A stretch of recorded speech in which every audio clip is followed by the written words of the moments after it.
प्रभाग क्रमांक 15 मध्ये आजची प्रचार फेरी आपले विधानसभेचे उमेदवार महायुतीचे उमेदवार संग्रामजी जगताप यांच्या प्रचारानिमित्त या ठिकाणी फेरी पार पडलेली आहे।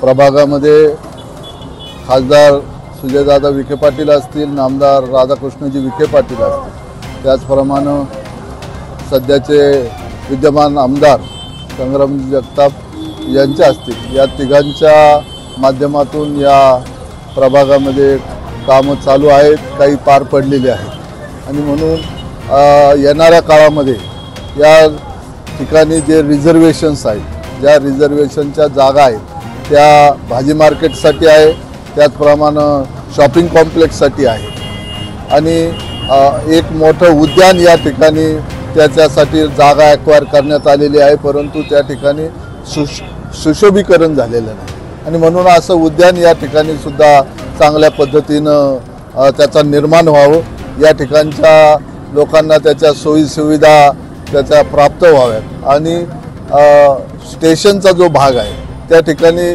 म्युन्सिपाल्टीची शाळा आहे, म्हणजे महानगरपालिकेची शाळा आहे, तिची अत्यंत दुरावस्था झालेली आहे। झोपडपट्टीमधली मंडळी, मुलं, लहान मुलं, गरीब मुलं, आर्थिक स्तर अत्यंत कमी असलेली जी मुलं आहेत त्या ठिकाणी शिकतात, अशा या ठिकाणी त्या शाळेचं चांगल्या पद्धतीनं बांधकाम झालं पाहिजे।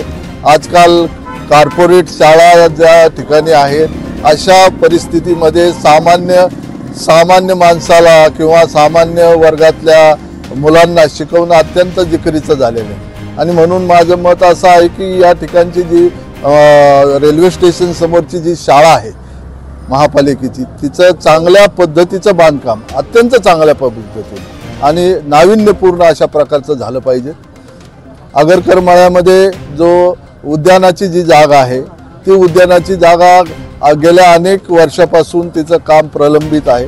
ते उद्यान चांगलं सुशोभीकरण मोठ्या प्रमाणामध्ये झालं तर आम्हाला आनंद वाटेल। आणि त्याचप्रमाणे मी आपल्याला सांगितलं की ज्या काही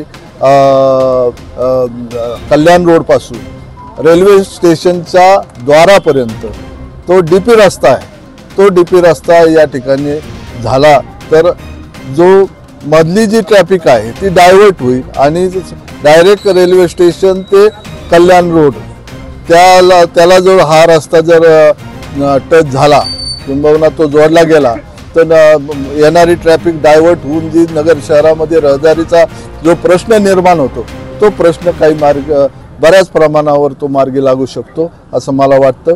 अनेक प्रश्न आहेत, अनेक विकासात्मक नगर शहराच्या विकासात्मक गोष्टी आहेत आमच्याकडे। ज्या काही कामाची नगर शहराच्या विकासाची जी ब्लूप्रिंट आहे ती ब्लूप्रिंट येणाऱ्या महानगरपालिकेमध्ये आम्ही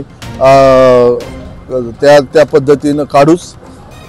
आमदारांचं जे विद्यमान आमदार आहेत आणि आमची जी ब्लूप्रिंट आहे या माध्यमातून भविष्यामध्ये सहकार्यानं ही कामं पार पाडण्याचा प्रयत्न आम्ही करणार आहोत। आणि आम्ही ज्या फेऱ्या नगर शहरामध्ये घेत आहोत प्रत्येक प्रभागामध्ये आम्ही डोर टू डोर जात आहोत, चांगल्या प्रकारचा प्रतिसाद आम्हाला महायुतीला मिळत आहे आणि मला विश्वास आहे की या माध्यमातून आमची जी निवडणूक आहे ही विकासाच्या मुद्द्यावरची निवडणूक आहे आणि महायुतीचा उमेदवार म्हणून आम्ही विकासाला प्राधान्यक्रम दिलेला आहे आणि तोच मुद्दा आम्ही धरून या ठिकाणी प्रयत्नशील आहोत।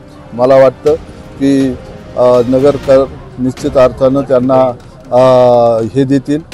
महाराष्ट्र शासनाच्या अनेक योजना आहेत, त्या योजना देखील लाडकी बहीणसारखी योजना असेल, अर्ध्या तिकिटाची योजना असेल, परत केंद्र शासनाच्या वेगवेगळ्या योजना असतील, या योजना शेवटच्या वर्गापर्यंत पोहोचवण्याचं काम, घरकुलासारखी योजना असेल, गॅसची उज्ज्वला गॅससारख्या योजना, अनेक योजना आहेत। आणि माझं मत असं आहे की महाराष्ट्र शासन आणि केंद्र शासनाच्या माध्यमातून ज्या योजना आज कार्यान्वित झालेल्या आहे त्याचा फार मोठा परिणाम हा महाराष्ट्रामध्ये आपल्याला दिसून येत आहे।